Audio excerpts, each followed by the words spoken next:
Does your microphone sound like this? Well, I'm here to teach you how to fix that.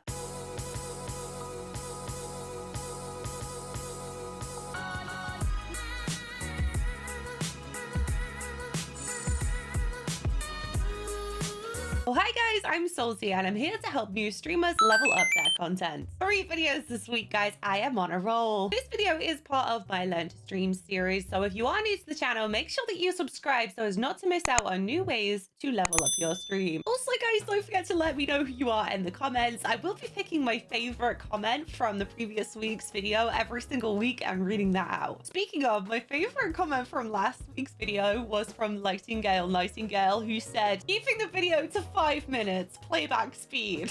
Nightingale, This is what I sound like at double speed, like a chipmunk. do you guys want to know what turns me off of watching a stream the most? Bad audio. I can handle crazy overlays, low quality flickering cameras, even drop frames. But if the audio sucks, I am gonna lose. And I can guarantee you that your viewers feel exactly the same way. Because a lot of people are listening to streams whilst doing other things. So what this means is that the sound experience is so much more important than the visual experience. So let's get into this. I want to give you guys a really quick rundown on hardware. There are 2 different types of microphone, dynamic mics and condenser mics. There's a whole bunch of technical differences between the 2, but since we're not sound techs here, let me just run over the basics. A dynamic microphone works best at processing really loud sound. But the caveat of this is that you have to have the microphone really close to your face for it to pick up any sound at all. What this does mean is a dynamic microphone is going to be way better at filtering out low frequency sounds like your PC humming. The dynamic mics are often used for podcasting, and a lot of streamers are now using a dynamic microphone. Condenser mics are still the most popular USB microphone for streamers. Blue Yeti, the Snowball, all condenser mics. Even the starter mic that I suggest, which is the Elgato Wave, is a condenser mic. By the way, guys, if you are looking for a good USB mic, there is a link to the Elgato Wave down below. Condenser mics are much better at picking up quieter sounds, which means you don't need to be sat right next to them for them to pick up your voice. But the bad news is that they're going to pick up every single sound if you leave them unfiltered. As well as there being 2 different types of microphone, there's also 2 different types of connector for that microphone. So USB mics will plug straight into your PC, whereas XLR mics will need a sound mixer like a Go XLR in order to connect to your computer. In my live streams, I use this mic, which is a Shure SM7B, and it's plugged into a Go XLR. Whilst I love my sound setup and I think it sounds great, it is a big investment, and it's definitely not something that I recommend investing in straight away before you've actually tried software options. In today's video, we're going to talk exclusively about USB microphone, and we're going to be using this cheap golden off-brand condenser microphone, and we're going to make it sound amazing. So let's jump into OBS. First of all, guys, we're going to want to add our USB microphone into OBS as a sound source. So to do that, we just click the little plus button, and then we add an audio input capture, and we're going to select microphone CAD, which is our USB microphone. Now that our microphone is inside of OBS, we can see that when we are speaking, it's really loud. So the first and simplest thing that we can do to fix that is just to turn down this volume slider here a little bit so it's not quite as loud. Let's go a little bit lower because we're still in the red. There we go. That looks good. So when you're setting up your microphone, it really does help to be able to hear that microphone back live. We can actually do this in OBS. The way that we do this is we just right click where it says audio mixer there and go into advanced audio properties. We can see our microphone there. At the moment, you can see it's set to monitor off. So if we just select monitor and output, that will actually put the microphone through to the desktop so we can hear it. This is what the USB microphone sounds like on its own with no filters. Can you hear that beautiful PC hum? To fix that humming noise, we need to add something called a noise gate. If we jump back into OBS and then right click the microphone and then hit filters, then if we just hit the plus button there and then add in a noise gate. The noise gate opens your microphone at a certain volume, then closes it when it drops below that volume. What that means is that if you're not talking, we're not going to hear your PC humming and all of your background noise. Starting at the top, when the mic drops below the closed threshold setting, it will turn off. I'm going to start by setting this to around minus 48 decibels. Open threshold is your voice, but you want to be testing with your quiet voice because you don't want to be cut off. My quiet voice is really actually super quiet, so I'm going to set this to around -20 decibels. Attack time is how long it takes the microphone to go from off to on. I tend to set this as low as it can possibly go. So let's set this to 1 millisecond. Hold time is how long the mic should stay on. I'm going to just leave that at default.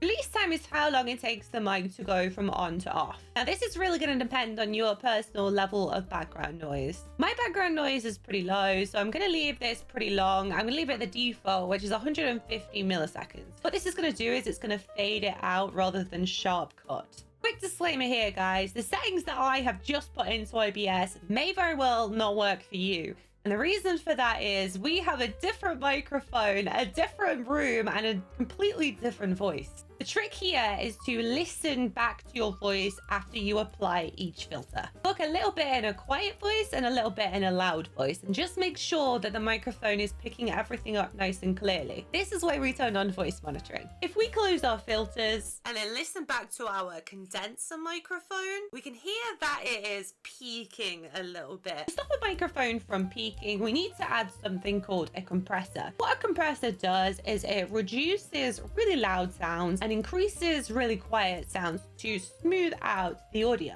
If we go back into the mic filters and then click plus, we can add a compressor. Ratio is how much the compressor compresses. Now, the default setting is extremely high. You don't want to be compressing at a ratio of 10:1 because a 10:1 ratio, when you get really loud, is going to make you sound really far away. I like to start with a light compression. So I would suggest starting with a ratio of 3:5. If that's not quite enough, maybe increase that up to 4. Threshold is the volume at which the compressor kicks in. So that's our normal talking voice. Based on the values that we had in the noise gate, our threshold is going to be around about -10. Attack again is how quickly the compressor kicks in. Release is how quickly the compressor stops. I like to set my attack to really fast, so we'll set that to 1 millisecond. Release I normally like a little bit slower again for that fade effect. So I'm going to set that to 100 milliseconds. This is the condenser mic, and you can hear when I speak a little bit loud, there is definitely some peaking still. So to try and mitigate that, what we're going to do is add an equalizer. What an equalizer does is adjust